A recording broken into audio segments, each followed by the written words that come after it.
Sometimes when you're designing a workbook that other people will use, you ask yourself the question, is there anything I can do to control the quality of the data that they put in the cells? The answer is you can. This came to attention to me when I was requested to create a small table containing information about church volunteers on Sunday. I was to record the date they're scheduled, their name, and the role.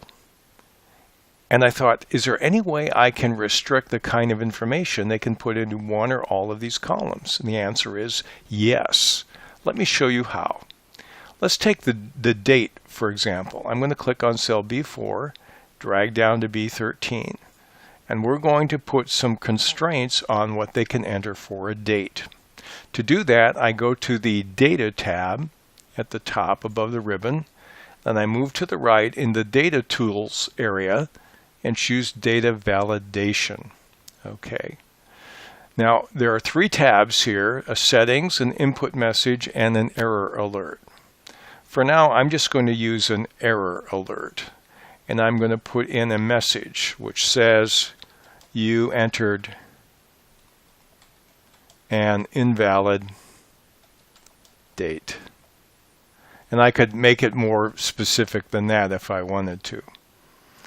And now I'll click on the settings. Now right now the settings default to any value. So I'll click the down arrow and I could say, is it a whole number I want, a decimal, list, date, time, length, or custom? Let's click on date. Now when I do that, it says I can have a start date and an end date. Well, let's first of all look at one other option. I don't have to choose between 2 days. I could choose greater than or equal to. And if I did that, I could put in a formula, which we'll look at in another lesson, which is today's date on the computer, which would be equal to today, and left bracket, right bracket. That's today. I'll click on OK. So that said, any date entered into these cells must be equal to or greater than today. Let me put in an older date, 1/1/2001/1/2, and press enter, and my message pops up, we entered an invalid date.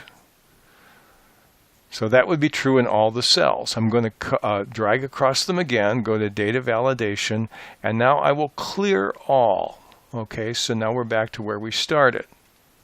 I don't have an error message. I don't have anything.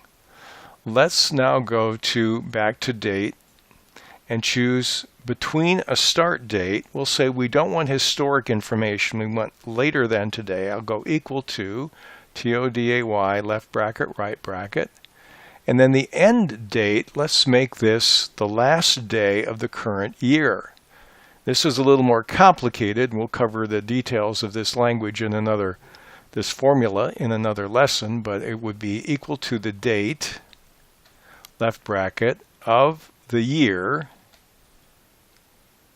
left bracket, of today, left bracket, right bracket, just like we have above, right bracket ending year, and comma, December 31st. And then we end in a bracket again.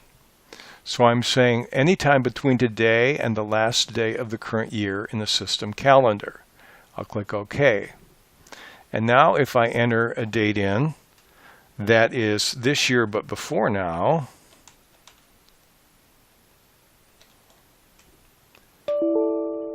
it doesn't match. If I enter in a date that's next year, since I'm doing this in December, that doesn't match. But if I enter in a date that is today or later, it accepts it. Again, I can go back and highlight these cells and change this as much as I want to. I can add an error alert and say enter in a date in the current year. Okay, so we'll do another cell here.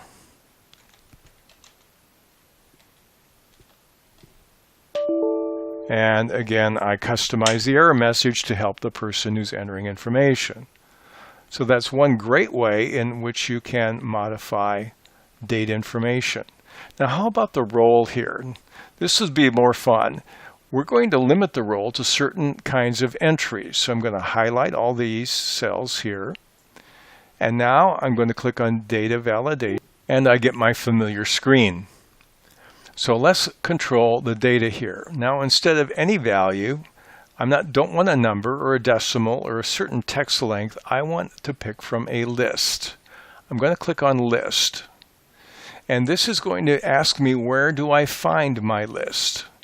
Now, on this particular spreadsheet, if you look at the bottom, there's a tab that says Roles. That's where we're going to find this list. So I click on the arrow of the source, and it says, where do they come from? Now I click on my Roles tab. Here are my roles in the church: a greeter, usher, parking, welcome center, coffee corner. I highlight those, and it gives me from A2 to A6 on my Roles tab, and then I press Enter. And so that is what I have there. I can put an error here. If it goofs up, I can say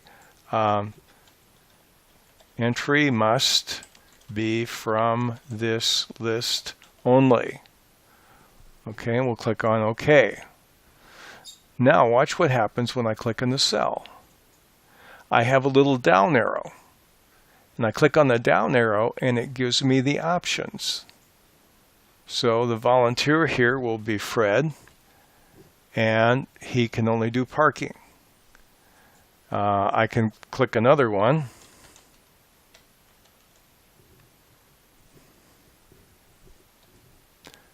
And John, click the down arrow again, and he can only be an usher. Now, if you add a role, what do? Well, you simply go to the Roles tab, and you add another role. Maybe someone is going to work in the nursery. And then I go back to my Assignments tab that controls all of these. I use Data Validation. I do my settings.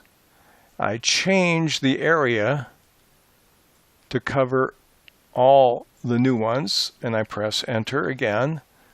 And now it's A2 to A7 on that sheet, and click on OK. And now, if I click the down arrow here, I have nursery as well. And you can alphabetize these in the other sheet, do whatever you want. If I wanted to be real careful, I would also take all the volunteers, make another table, I could do it on this sheet, I could create another tab here. I right-click it and call this one, I could call this Volunteer Names.